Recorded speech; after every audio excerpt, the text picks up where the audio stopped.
Okay, good morning. Wow. Thank you all for coming. After the pub crawl, there's a palpable smell of alcohol in the air, and that's mostly from these guys, to be fair. So, my name is Owen O'Brien. My shoes are slightly more scuffed, mostly after last night. I'm the exec producer of Eve Valkyrie. Hopefully, you remember. So, we've got a panel today. We've got a couple of panels today. The one this afternoon is talking about the birth of Eve VR. So, should really have happened first, but we guess we got them mixed up. So this in chronological order comes later. This panel covers basically this year, 2014, from the period from January until today. And it's the development of the game, the start of the development of the final game. So it's the period after we'd done our big CCP playtest and we'd had some external feedback, and it's how we took that learning and started to build the game that you hopefully are seeing today or yesterday. It's going to be pretty free form. We're just going to talk through a few things and then we're just going to open it up for questions or feedback.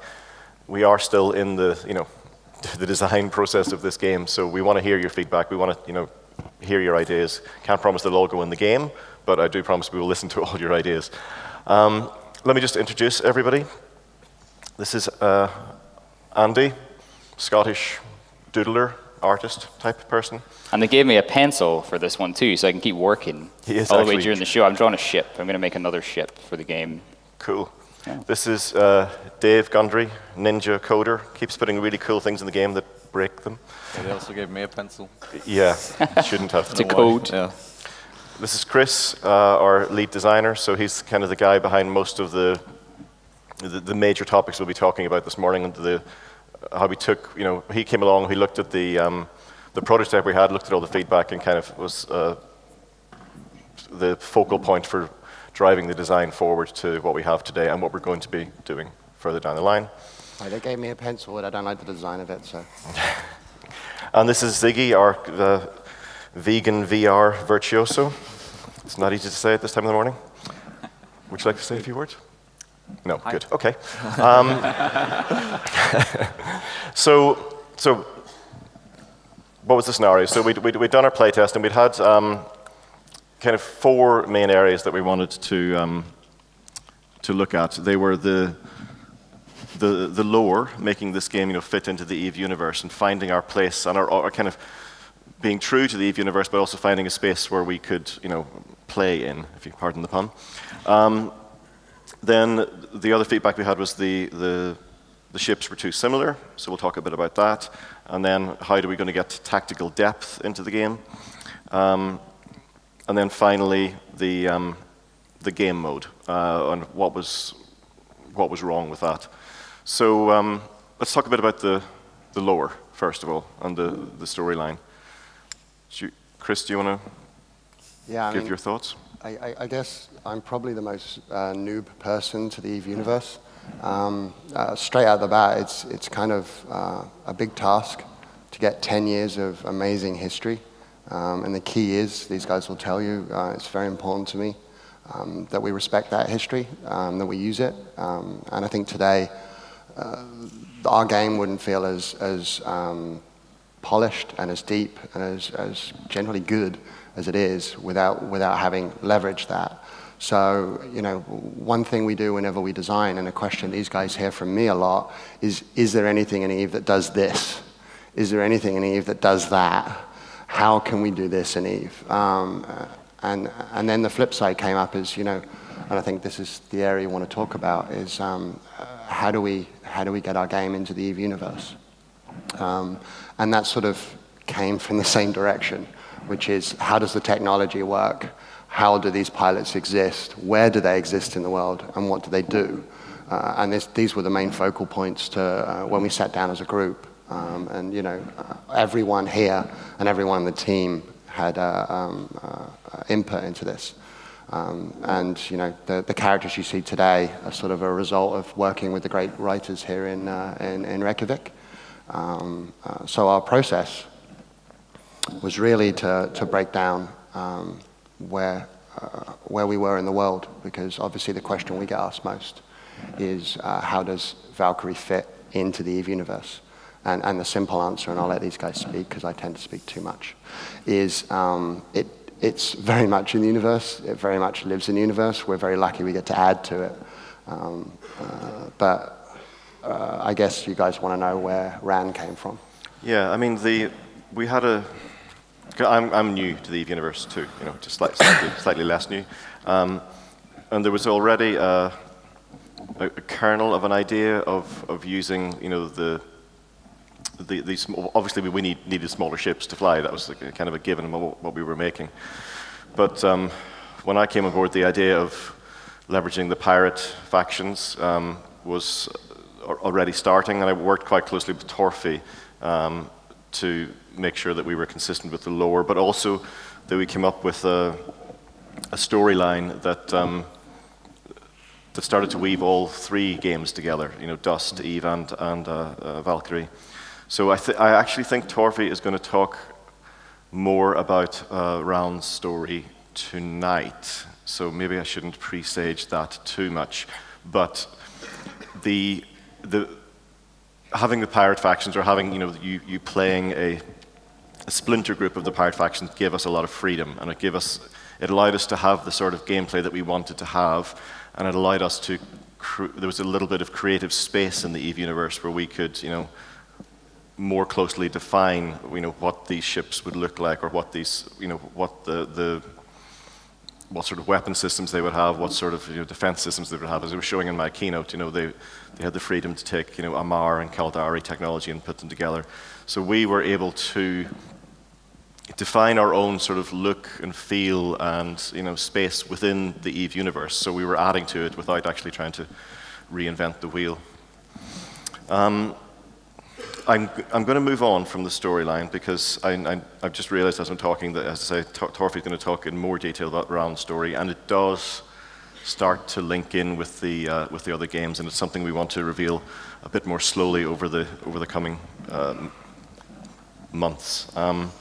So the other thing we found was that the game mode we created just I wouldn't say it didn't work, but it worked for us.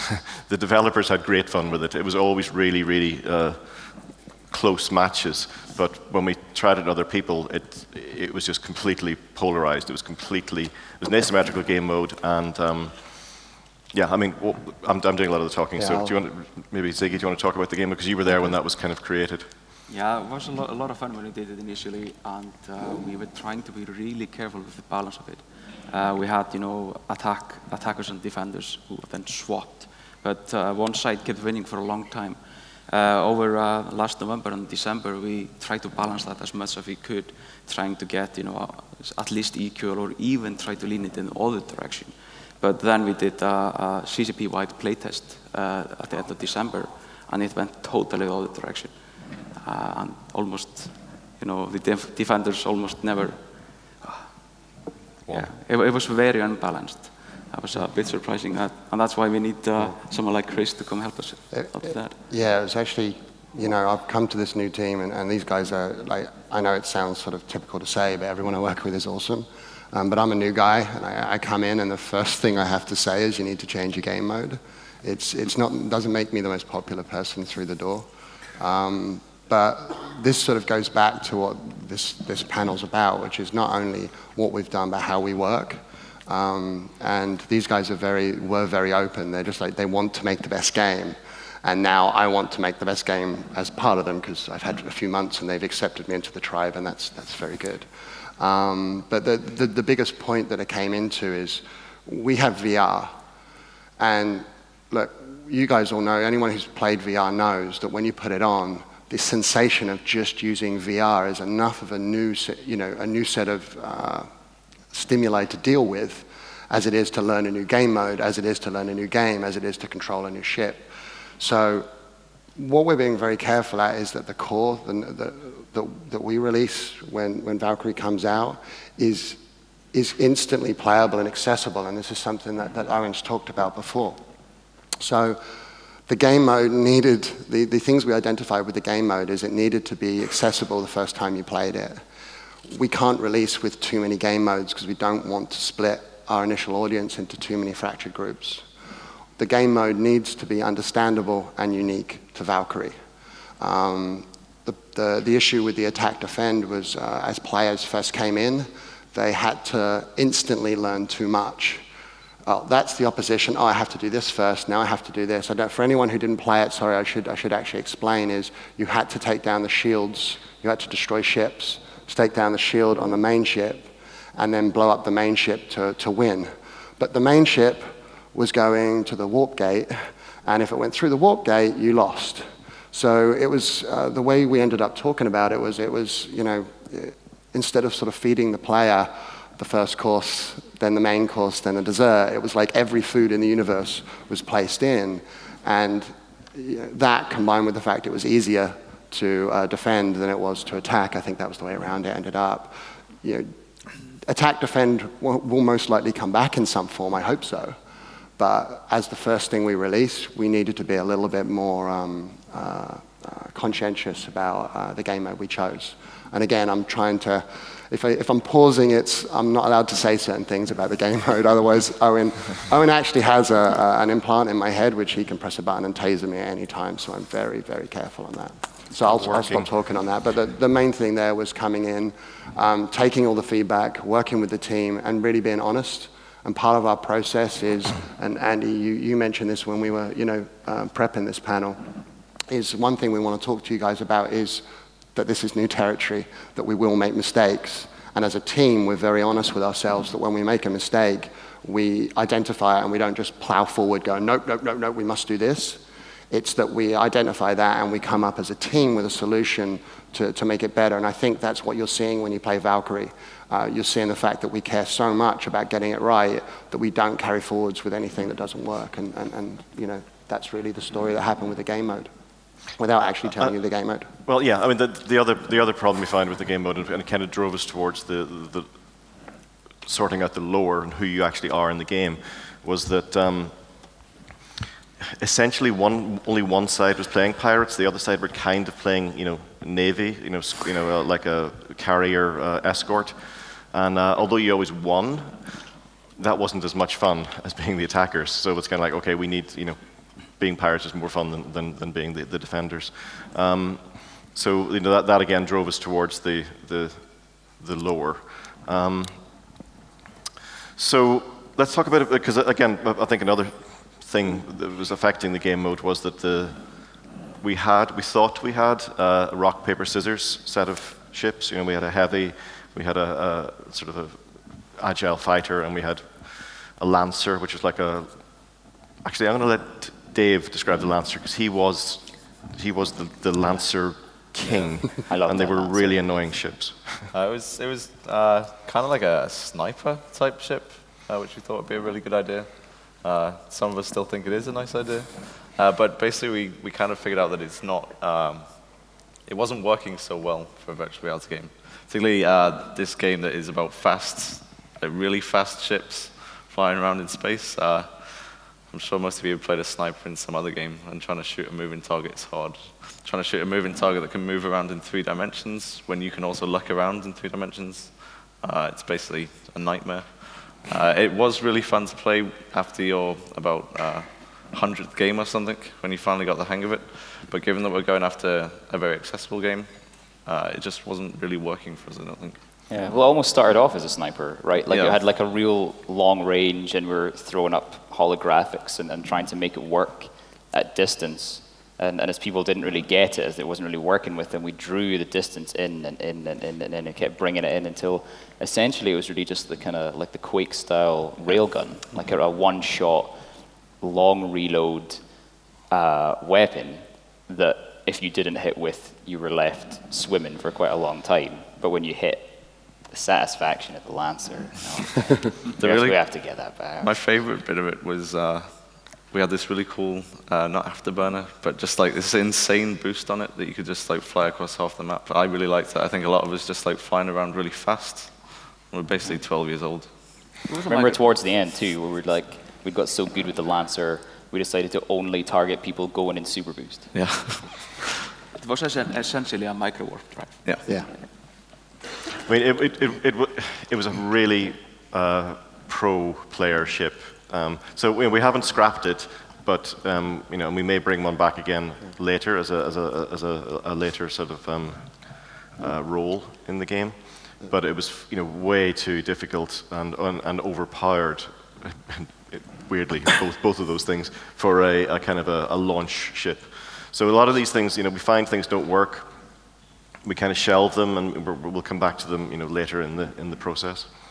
There was also another factor here on the sniper is, and bless you. There's another factor on the sniper, which was that we want to get this right. You'll hear me talk about it a lot, which is to get in the core right.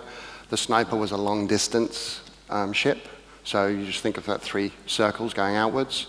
What we want to concentrate on the first version of Valkyrie is to get the short and medium range combat right. And what Sniper did was extend our maps. So it added a whole new level of complexity and a whole new level of roles that we weren't ready for yet, in all truth. And I think what you'll see, hopefully, I'll see if it goes off, but in the future, when we release roles, probably the next roles we release will be around a longer ranged ship. But again, that's providing, of course, we want to get the medium and short range right. So I think that's just an important point to mention. That was another reason why the sniper was kind of put on hold or changed or changed for the support. Yeah, and we should talk a bit about roles actually, because sorry, I keep going back to the old mode, but we learned so much from it. The problem we found with the attack defend mode as well is that it wasn't encouraging people to do what we wanted them to do, which was dogfight. The way to win the attack defend mode for the defenders was just to hang around the carrier and wait for the attackers to come to you, and we weren't getting the flying in and out of the asteroids and all the really cool moments. We weren't encouraging that. So anyway, so let's talk about roles versus classes, because this is something that Chris brought to the table, and it's a subtle difference. I think I've managed to explain it correctly sometimes, but maybe I'll let you talk about it. Yeah. So, again, these guys have said it, and the original ships. I mean, let's just take the fighter and the heavy. As it was tuned, and even the sniper, like everything ended up being tuned to be the same range and essentially do the same thing, which was just attack and kill. And there's nothing wrong with that, we all like attacking and killing, but something we talk a lot about is making this game play 1,000 times, you want to play it 1,000 times and then play it another 1,000 times, and this is the focus that we're really going for right now. I lost my train of thought. I go off like that. I see shiny things and then I don't know what's going on. So the roles, thank you very much. So classes, they sort of had classes. The way I saw it was the fighters that they had, the team had and we had at the time were classes. So we had a heavy, but it felt like a fighter. We had a sniper, but it was so tuned in, it kind of felt like another variant of the fighter, but with a faster like micro drive and a different weapon. Roles and words are very important in development, and we actually catch each other now, and while words are very, very important. To me, a class is a variant within a role. A fighter role being that you are there to kill on the battlefield. That is what you do on the battlefield. You are not there, you are there to fight as an individual, you are there to fight as a squad member and a squad of fighters, but that is what you do. You don't have any other role. You are there to kill, destroy, and protect. The other roles, and this is where I've got to start being vague again, is, we need the heavy to do something else. It cannot do what the fighter does, otherwise we have a variant of the fighter. The support cannot do what the fighter does, otherwise we have a variant of something else. Now, we're not abandoning variants because, a lot of the back and forth on the team is, oh, I like the fighter like this. oh, I like my fighter like this. People play it, I want more boost, I want more missiles, I want more. Everyone wants something different. So this is where loadouts come in. So loadouts are the classes and the variants of fighters and heavies and support. And we will keep pumping those out, and we will have, hundreds by 3 years' time. Will be, and in this way, you guys, when you say, oh, I'd love the fighter to do this, we should be able to deliver that.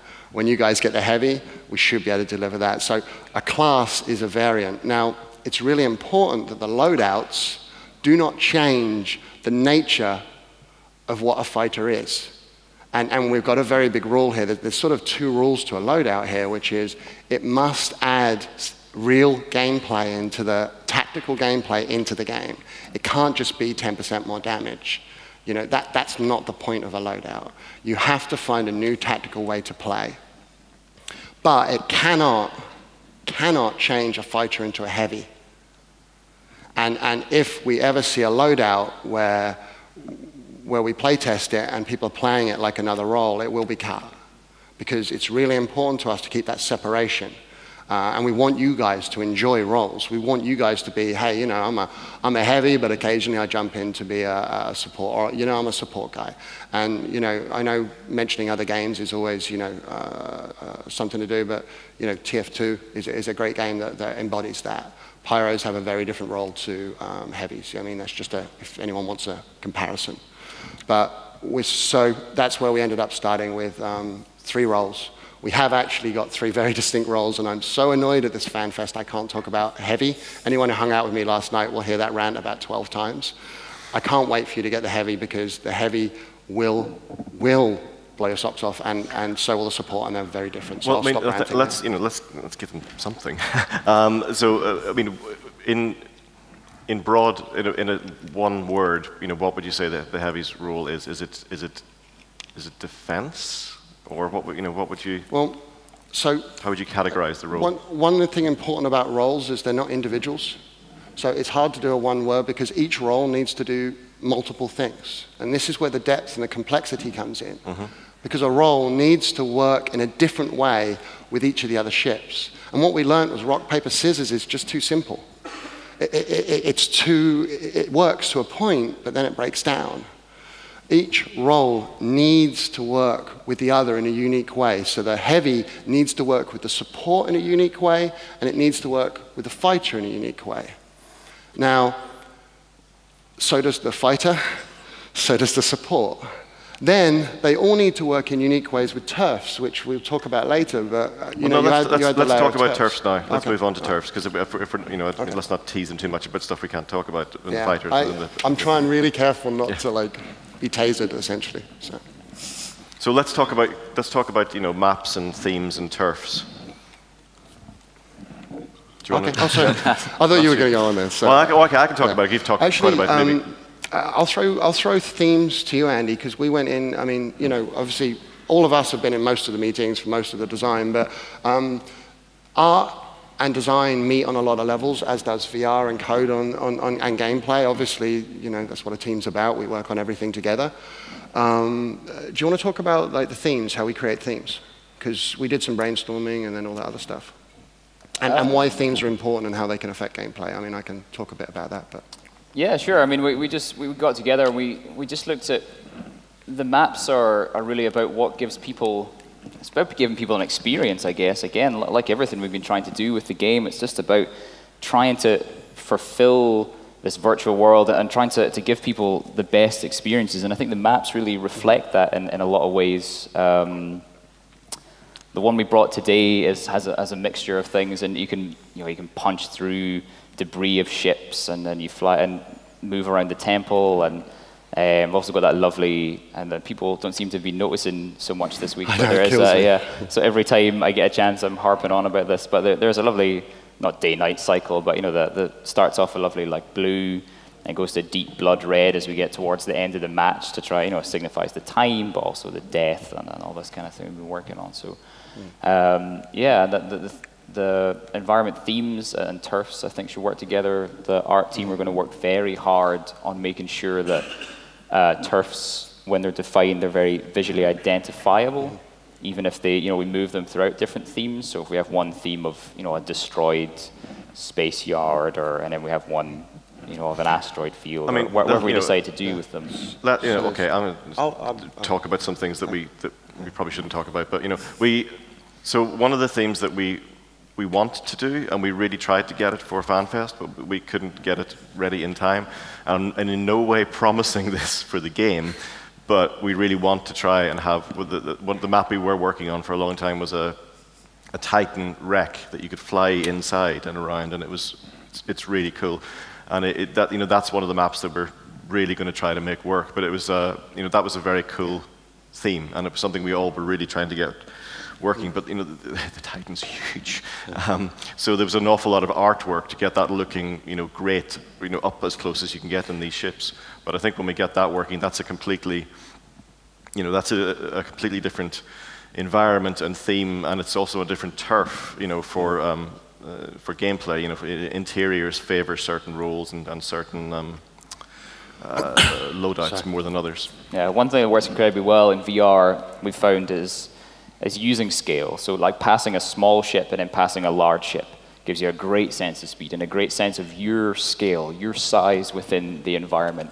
And transitioning into tight spaces, tight interior spaces, and back out into large open spaces, again, just completely sets your sense of scale in each environment that we put you into. So the Titan was a perfect choice in that respect, and that if it's broken up pieces of Titan, we've got small pieces and larger pieces, and you can duck inside and duck back out and just keep bursting back out into this huge world and into tight confined spaces, and it really makes for a lovely kind of trench style gameplay.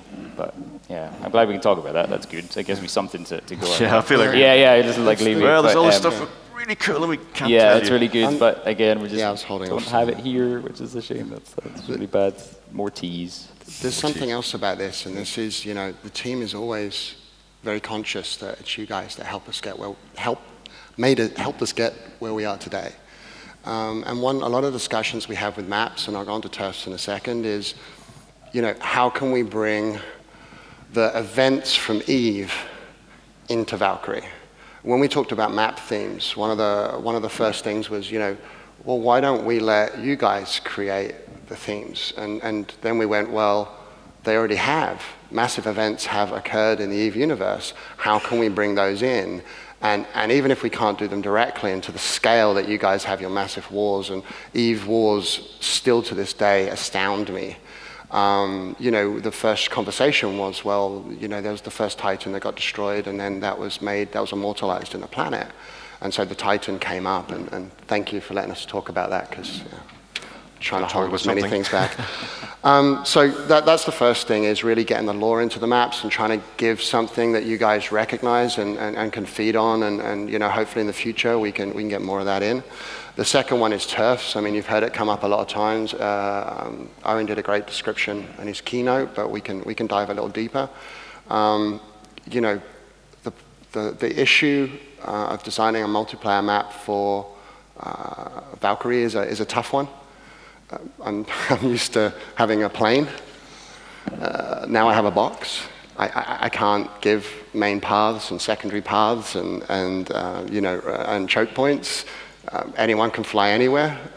This is actually a bigger challenge than I think I was expecting and we were expecting. So we had to change our thinking, and this is again a theme that I come up with is, as a designer, if any of you guys design in VR, my biggest tip to you is don't presume, be aware for new discoveries. VR is a whole new gaming thing, so be aware for new discoveries. And really to us, turfs were, I would say, a discovery of a sort in VR. And the way they work is really to replace secondary paths, primary paths, choke points. And what we actually found was when we sort of started combining, again, you take out the rock, paper, scissors, and you start making a grid that looks more like a D20. You place turfs. Then why don't we, instead of just turfs being a maneuvering, what else can we do with turfs? Can we affect the systems? Can we affect the way you fly, the way you fight, the way you, visibility? And one map that keeps coming up is to have a Khan map. So essentially a nebula, and have the heavies, because they're insulated, can sort of survive going through the nebula. But fighters, you lose a lot of your HUD aids. So you have to be a bit more sort of manual as opposed to automatic. One of the, talking of the Wrath of Khan reference, I did one of the lines, I haven't recorded with Katie yet, but I did write, I was writing in some terrible lines from movies, but I did write in the, you're displaying two-dimensional thinking. I wanted to try and get her to say that, so she could say that in your ear for this map. Yeah. I'm just aware of time, and I want to hear from these guys as well. Yeah. So one last thing I want to talk a little bit about before I open up to questions, because I want to hear your feedback, particularly in this area, is UI, because that's a big challenge for us. It's probably the single biggest challenge we've got in VR.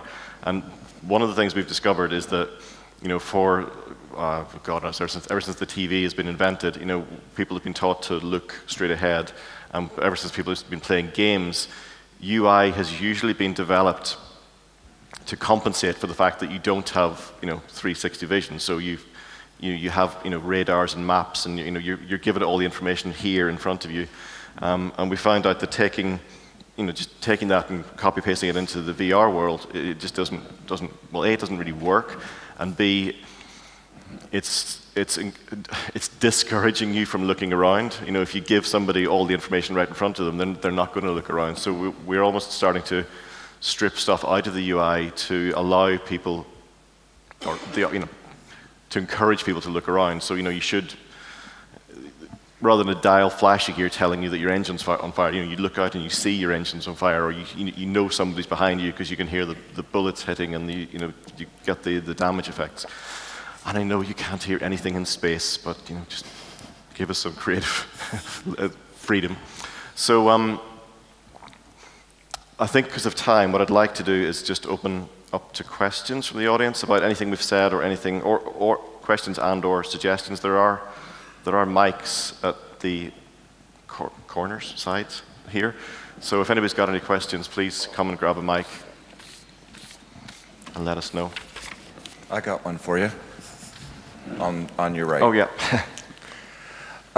You were saying that you want to make turfs that base off of the EVE history. Are you going to, in the future, plan for as the history progresses? Sorry, can you say it again? That was you, right? That was me, yes. Okay. I'm going, I didn't think I was that close, not even the mustache. If we make, I was thinking, when you say EVE history, I think Asakai BR5, more recent history, although the fall of Steve is great too. If we have a battle, say 3 months from now, will you be willing to consider incorporating that, especially when we start getting things like the battle recorder that can actually have a three-dimensional recording of the battle, so you're flying in it, you're not affecting it, but you are in a battle, and we can say, that ship was mine when I was actually flying in it. If you were in Asakai, that was when my Titan blew up, and now you're flying a fighter through what is part of your history. Mm-hmm. I think, I think it's twofold, right? It's what we have the bandwidth to do in the first version. I don't see why, if I can get you guys to make maps for me, I'm really good with that.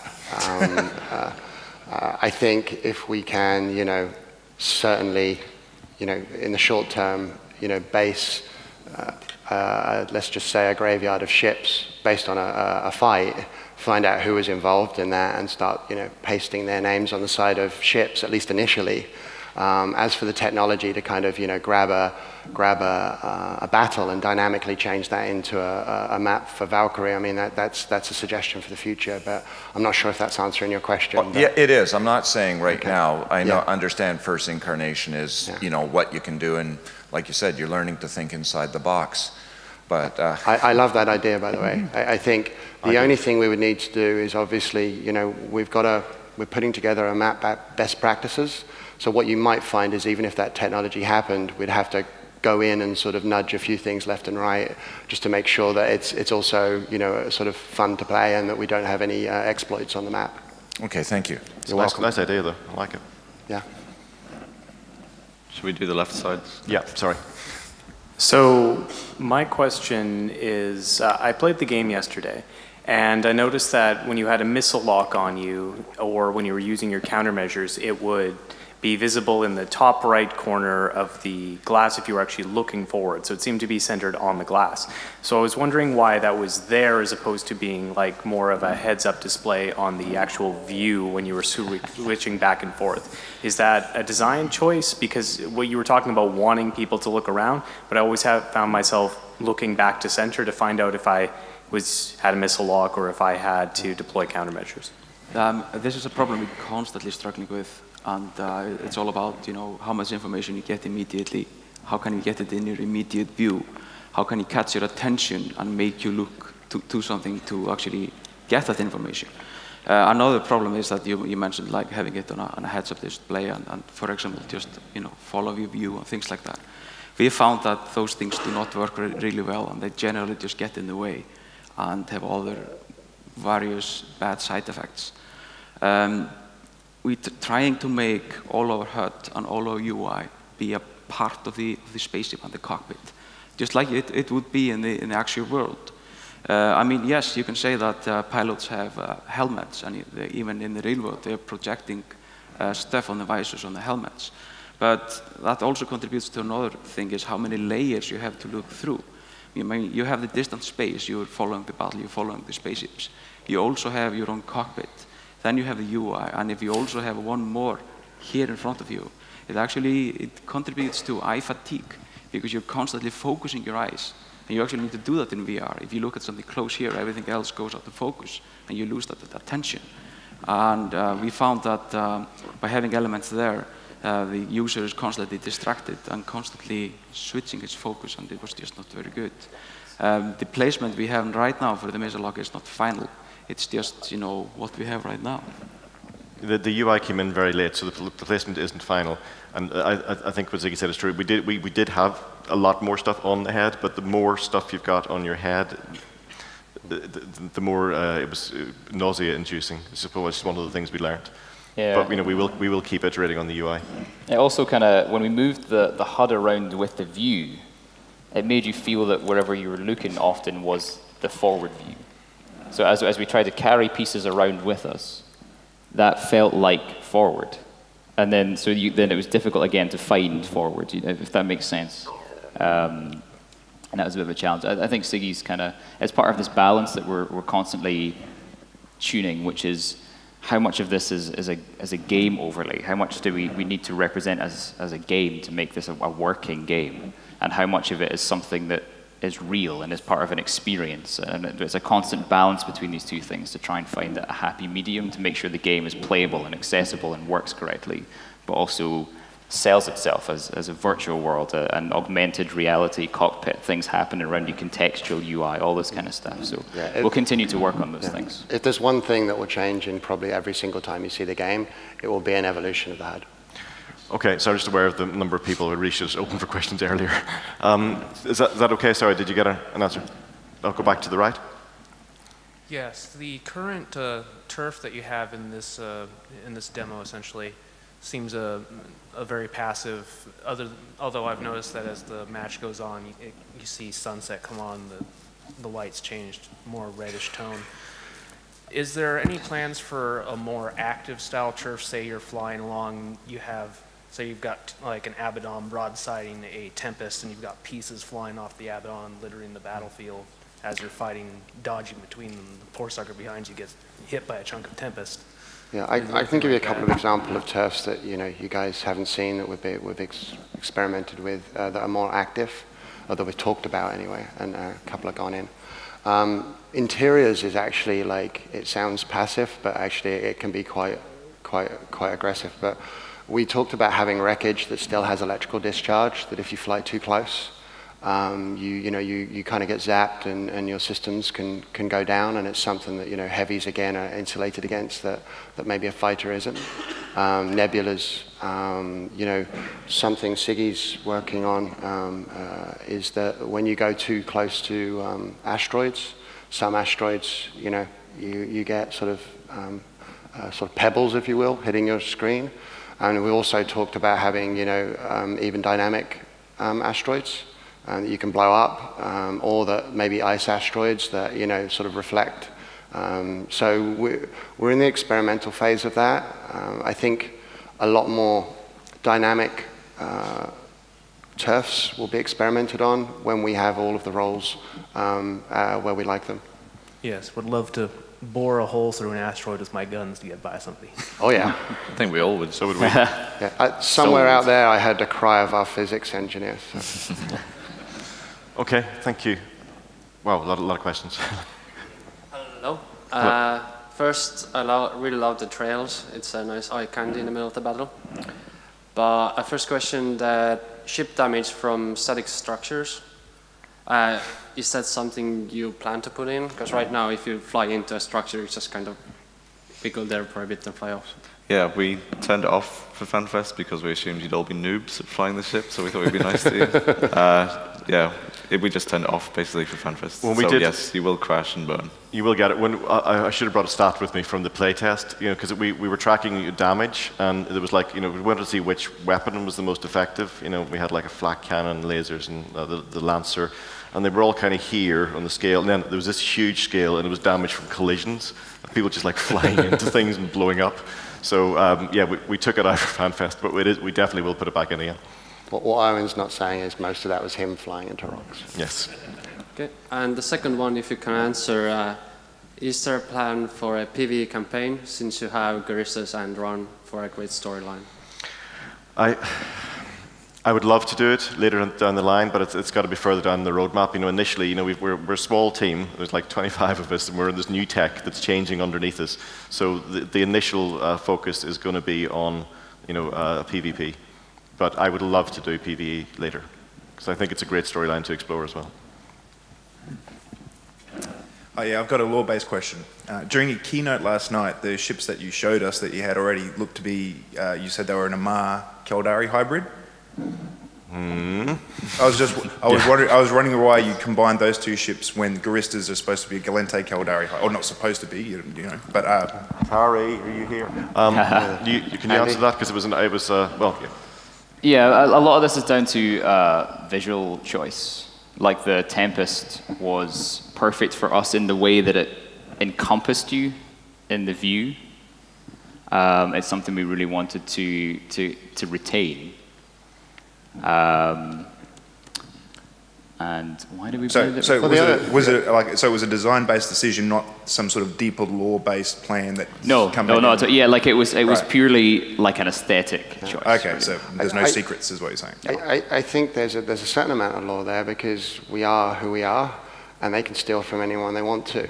So that did come up. I mean, there is no deep dark secrets there, which is what you just said. But there was a consciousness in this team that. And it's sort of another reason why we're where we are, is that, yeah, we can play around a little bit with some of the technologies and combine them in new ways, which really frees us up for a lot of gameplay and, visual uniqueness.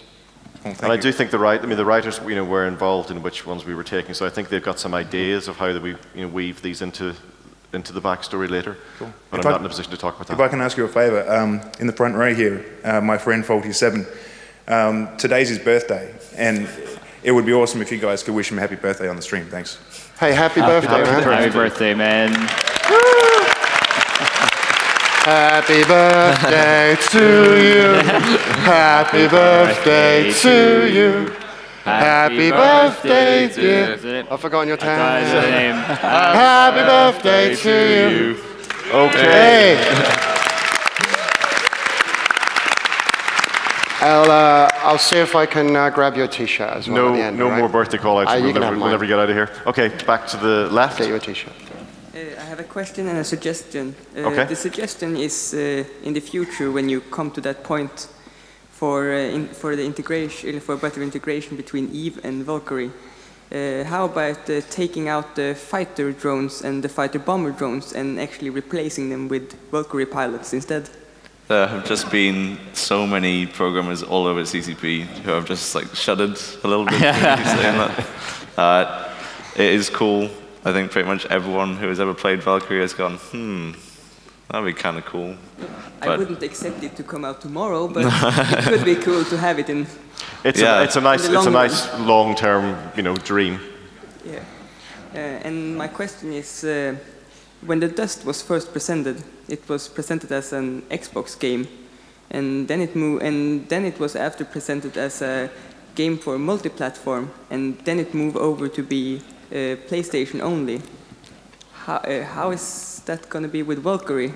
Since you announced Project Morpheus, is that going to be a PlayStation only game? Since you Valkyrie is a VR game first and foremost. That's why I want to make the best space dogfighting game out there, bar none, full stop.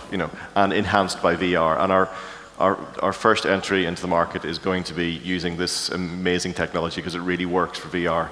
So wherever VR goes, that's where we will go. Because if you want to play, you need to have a computer for playing Eve, a PlayStation for playing Dust, and you just have to have more and more and more and more equipment. Are you a gamer or not? I have 2 Xboxes. One of them has overheated because it was the first one. I have a PlayStation 3 that also has overheated. All right, good. Okay, let's take it outside. So we will be on PC. So you can use the same kit as for the Eve game. Sorry, back to the right. I think we're going to get chucked out or cut off. I'm not sure which. Yeah, I noticed after playing a few times that flying alone wasn't really smart. So I ended up flying with one of my corp mates, and then we really managed to do something. So I'm asking if you are planning for making some wing structure in the game, so like you can appoint a wing commander and have like fleet wing members, like visually represented by like a yellow arrow or something in game. Yeah, I'm going to try and answer these quickly because we've got 5 minutes left. The answer is yes. We want to encourage team play, and we're building into the design.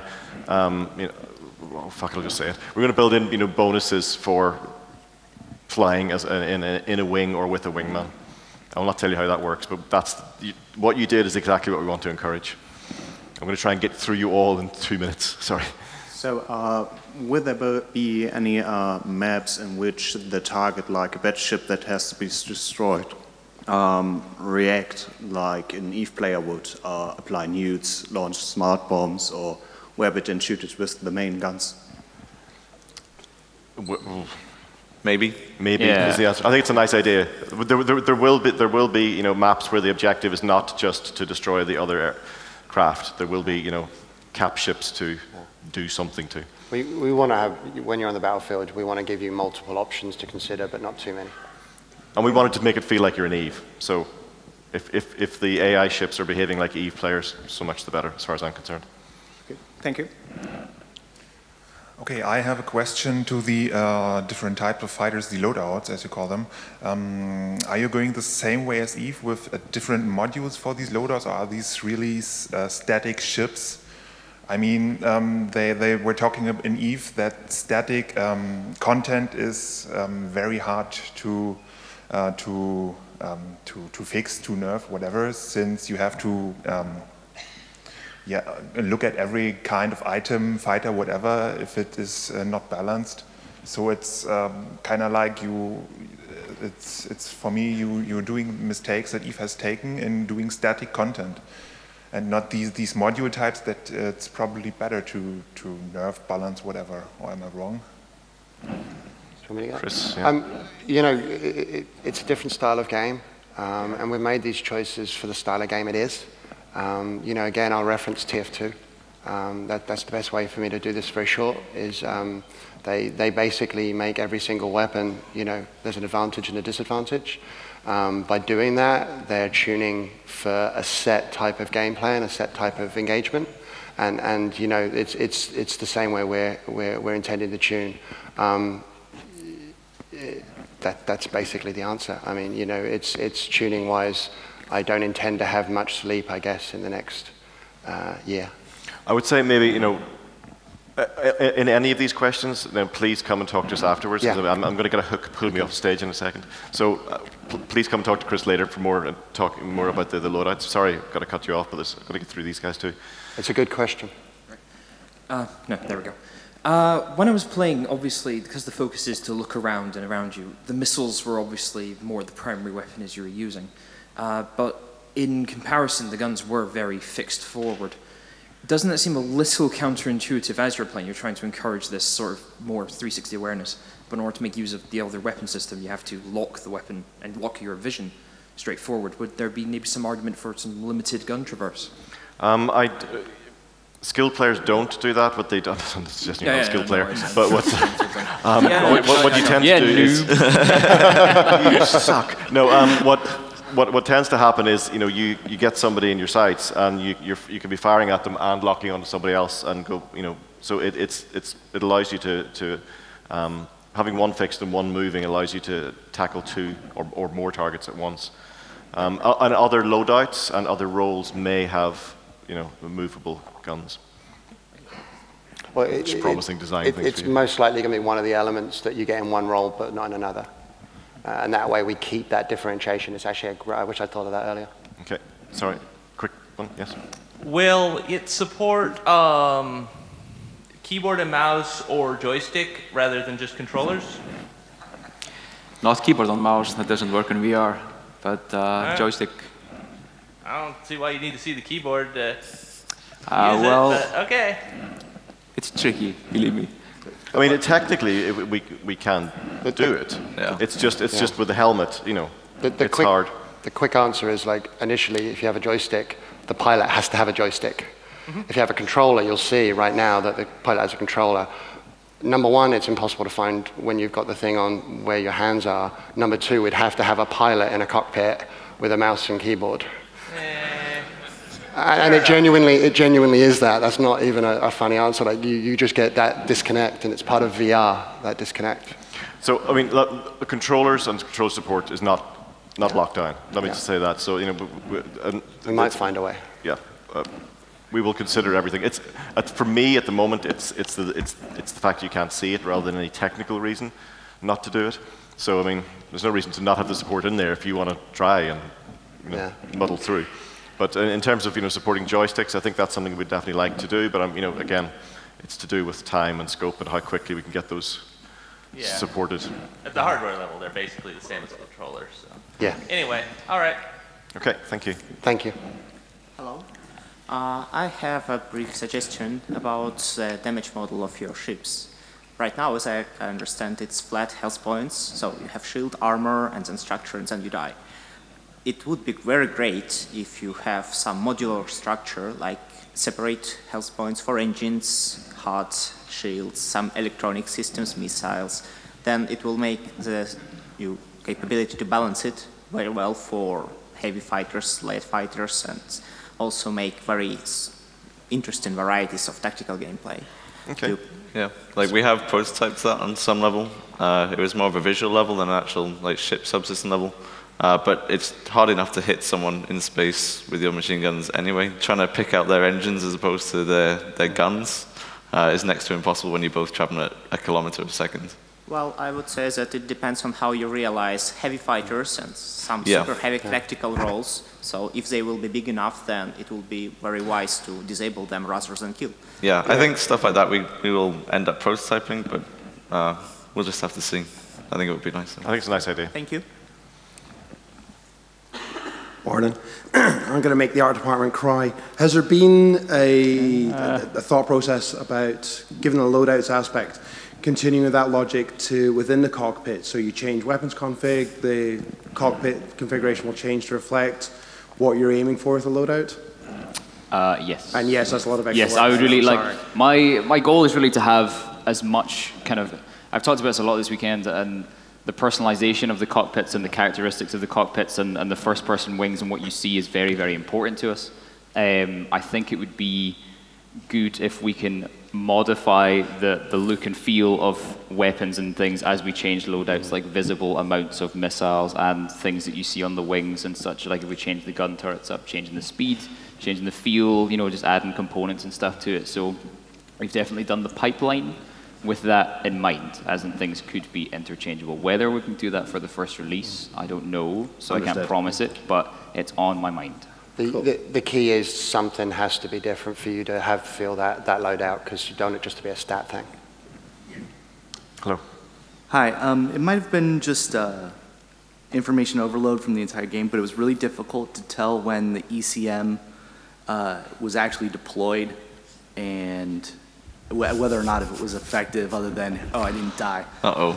So And I understand what you're saying. It's very difficult to keep adding things visually to the layer, but an audio cue, countermeasures deployed, something would have really helped, or... Yeah, I mean, we know. Okay. That design came in, really hot. I mean, honestly, guys, everything for FanFest came in super hot. I mean, last Thursday, and this is not a joke, it sounds like you're making this up. Last Thursday, the cockpit wasn't textured. I mean, that's where we came in. So.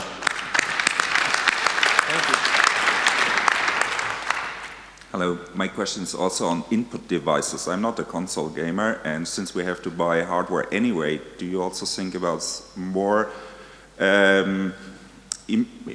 devices that fit into the VR? Something like a data glove or the Kinect technology? Yes, definitely. I think Ziggy promised this in some interview by mistake already. I'm not promising. I'm saying it's something we are constantly looking into.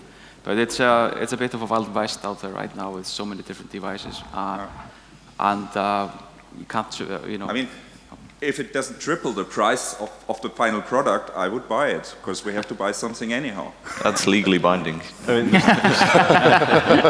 there's a lot of cool stuff coming, peripherals for the VR, and I think we are going to look at them all. Again. We can't promise anything, but equally we're not ruling anything out at this stage. Whether it's mouse and keyboard support or joystick support or whatever the peripherals are. I think we are at the kind of the cutting edge of things here, and we're going to do everything we can to get as much as we can in for the initial launch. But this is not going to be a fire and forget game. We're going to launch it, and then we're going to keep iterating on it and see what happens, and bringing in new content and new stuff and new updates all the time. And a big part of that is getting feedback from you guys and getting more suggestions, more questions. There's some great questions here. Some things I hadn't thought about, so I think we will definitely take it back to the team. And just please keep in touch with us and keep feeding back with us. We really appreciate it, and we want you guys to love this game as much as we did. Sorry, we do. Hate it now. It was a long night. I was untextured this morning. So yeah, I mean, this is a game that started here, and we want to keep bringing it back to you guys, and you guys were a big part of creating this game, and we want you to be a big part of developing it too. So if you have any other questions that you didn't get to or whatever, then you know what we look like, hungover. Please come and feel free to grab us and harangue us about whatever you want to. We don't mind. We want to hear your opinions. We want to hear your questions. Thank you very much. We've run over time, maybe a little bit, but this has been really useful for us, and I hope it's been exciting for you. Thank you. Thank you.